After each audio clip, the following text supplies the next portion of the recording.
Megan already said. Our second speaker today is Dalton Bantz. Dalton is the son of Tracy and Dorothy Bantz. He has two younger brothers, Craig and Carson.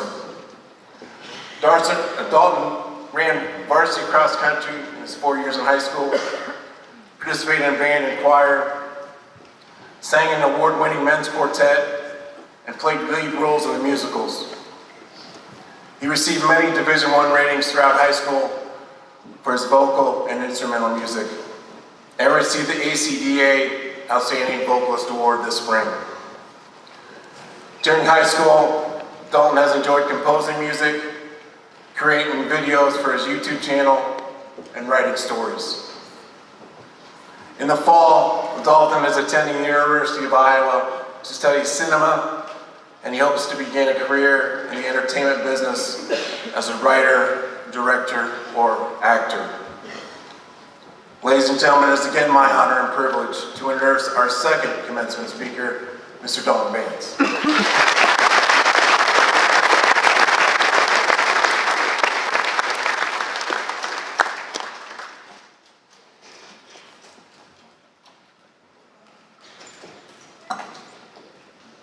Thank you, Mr. Howard. That was a wonderful introduction that I wrote for myself.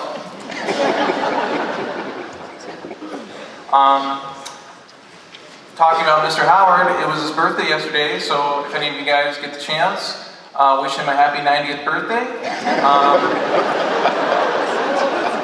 No, I'm joking. He's 85. Yeah. If I make any more jokes, I'm going to get beat up. So.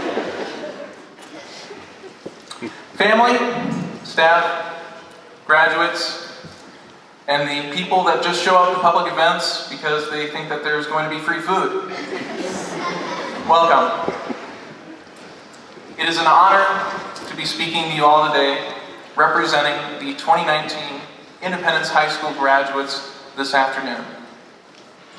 I stand before you as a classmate, a teammate, hopefully a friend, but most importantly, somebody who did not vote for Photographed by Nickelback to be our class song.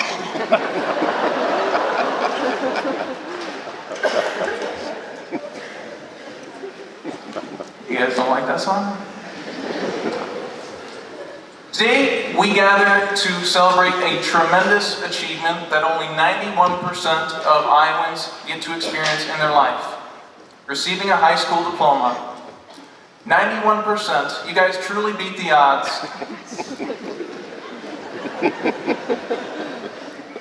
Congrats.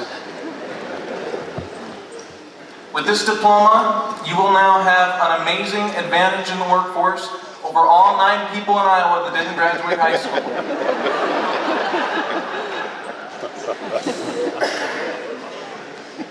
Obviously, receiving this diploma is not just about getting a better job. It is symbolic of our commitment, our knowledge, and our experiences that made us who we are today.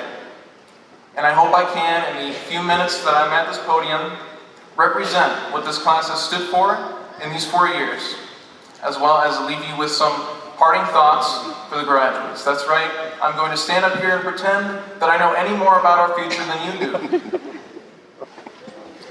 First, allow me to thank the administration and staff for allowing me to give this speech and for giving me a great learning environment. Through your school system, we learned important skills and lessons that will help us succeed as we progress through life. We learned how to craft imaginative worlds with words on the page, how to solve complex math problems, and how to cram 2 weeks worth of studying into only 2 hours with just an energy drink and heavy metal music. I'd also like to thank the parents and guardians who have given us so much support throughout the years. We literally would not be here without you, because that is what being born is. I know it may have not seemed like we appreciated you sometimes, but I promise we did. When you tried to fix our hair before the homecoming dance, even though we insisted it was fine, we appreciated it. when you showed up for our sports events, knowing full well we were going to sit on that bench the entire time. We appreciated it. Even when we asked for help on our math homework, and you took it for about 15 minutes before you handed it back and said, "They don't do math like I learned it."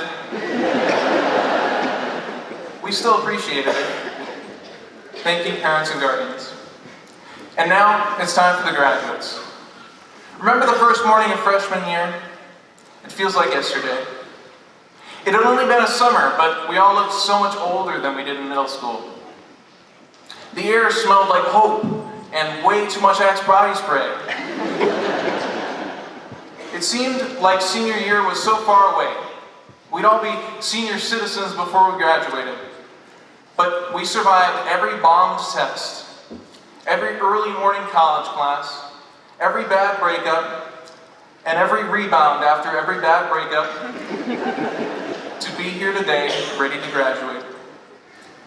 Through the years, this class has demonstrated excellence in academics, in sports, in fine arts, and all other extracurriculars. We did not remain content with good enough and went above and beyond to be the very best students, athletes, performers, and leaders we could be. We created a positive environment, leaving a legacy that will influence the school long after we leave. But this school has given us something as well. Yes, believe it or not, this was not all for nothing. For every success, we have all faced just as many failures. We had to learn to not let this failure discourage us, but to use it as a learning device to prepare for future success. When I was a freshman, the first and only speech event I ever willingly participated in was acting in a short film. I had dreams of this film being a masterpiece. It was going to go to state, and who knows, maybe it'd show up in Hollywood, and let's just say I had big plans for this thing. And it wasn't even mine, I was just acting in it. This was somebody else's thing. So we spent weeks trying to film this movie. But everything seemed to go wrong. The audio was completely absent because somebody forgot to turn the microphone on. We actually got stranded at a state park because somebody forgot the keys in the car. And we even had the police called on us, and we had to explain to them at 11 p.m. that we were making a student film and not setting things on fire behind Adam's Family Furniture to put it on YouTube like they thought we were.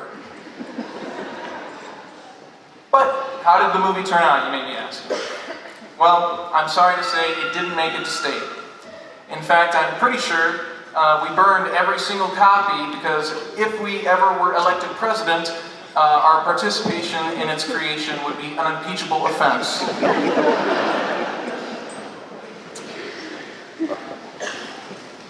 However, it was one of the most awesome things I've ever done. Through that cheesy short film, I realized my love for making movies, and in the fall, I'm attending Iowa to study cinema. It was the most successful failure I've ever had. Winston Churchill famously said, "Success is not final, failure is not fatal. It is the courage to continue that counts." As high schoolers, we had to learn to take those failures and grow from them.